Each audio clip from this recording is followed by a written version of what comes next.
Everything happens for a reason. Predicting the future. As we have learned in the last lesson, life is not random and does not happen by chance. There are natural laws in life that govern how conditions change over time. Three examples are the law of gravity, laws of heat, and simple situations of cause and effect. It is important to realize that natural laws impact our lives whether we know what they are or not. But by knowing these natural laws, we can avoid moments of pain and discomfort. In this lesson, we will focus more on conditions. Now, conditions in the past, present, and future will always be unique. No situation or person will ever have the exact same conditions. These conditions can be anything from time to a location, and they can even be describing the people involved, including how many, how they feel at the time, or what they are thinking. Another thing about conditions is that they are always related over time. For example, let's say we had a peach seedling today, in the present. By reflecting on the past, we can understand how we arrived at the present. A peach seed will grow into a peach seedling. And by better understanding the present, we can better predict the future. If we know we have a peach seedling, then we can predict in the future it will become a peach tree. This is possible because conditions must change and be related by natural laws, meaning a peach seed couldn't have come from a rock, and a peach seedling cannot turn into an apple tree. This would not follow natural laws. Another example could be a person, and how their conditions change over time. By looking at a person's conditions over time, we can see how they are related. For example, let's say we have a kid in the present who is spoiled rotten. If we were to look in his past, we might see that he is the youngest child, and that is why he became spoiled rotten. Additionally, by understanding in the present that he is spoiled, we can predict that in the future, he may spoil his children rotten just like he was. Now, if we combine the concepts of natural laws and conditions, we have the event. An event is anything that takes time. It could be a class, the weather for the day, a basketball game, or even a person's entire life. Each event has initial conditions that change over time according to natural laws into final conditions. The better we understand the initial conditions, the better we can predict the final conditions. The less we understand about the initial conditions, the less we can predict the final conditions. For example, if we had a peach seed as the initial conditions, we can predict the final conditions would be a peach tree.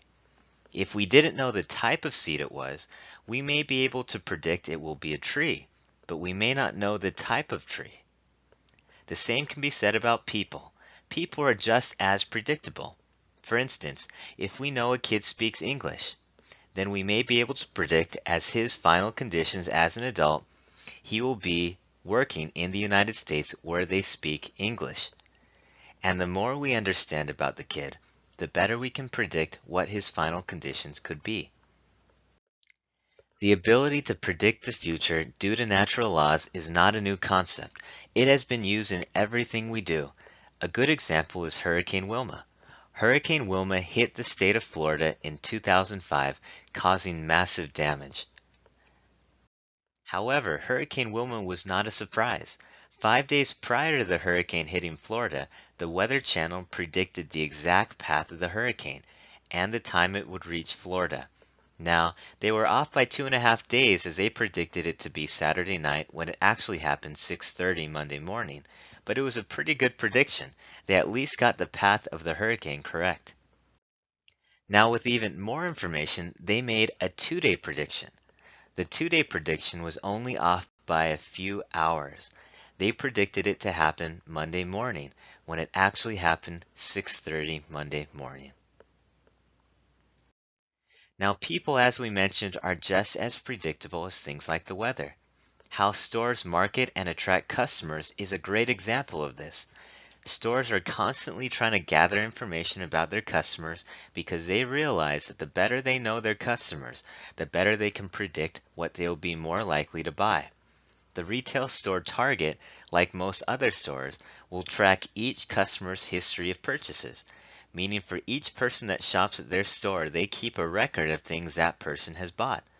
Based off of what a customer buys, they will predict what the customer likes and may send them different marketing catalogs. For instance, they at one time made a pregnancy prediction score for each customer based on 25 products they found a person will buy when they are pregnant. If a customer had a high enough pregnancy prediction score, they would be sent a special baby catalog. Stores will even begin tracking customers the second they walk in. Through their cameras, they will track each customer's movement throughout the store. By looking at the movement of each person that comes in the store, they can develop heat maps to identify where customers spend most of their time in the store and where customers normally don't go. With this information, they can then decide where to put all their products in the store. Now, this concept of predicting the future can even be used in daily interactions with people around you. Each person's actions and future with the right information can be predicted, including yourself. As a mental exercise, let's take a moment to examine some characteristics about Tom. And in the next slide, we will see if you're able to predict what Tom likes to do with his free time based on this information. So take a moment and pause the video to give yourself enough time to read about Tom and continue when you are ready. Now there are 6 options of things Tom might do with his free time. Out of the 6 options, which one do you think Tom would most likely be doing? Let's walk through them together one by one, starting with shopping. Now, Tom has a terrible sense of fashion and is a cheap person who would rather save money. So shopping might not be the best option. What about hunting? Well, Tom is an animal lover and not too much into adventure. So this might not be a good option either. Reading?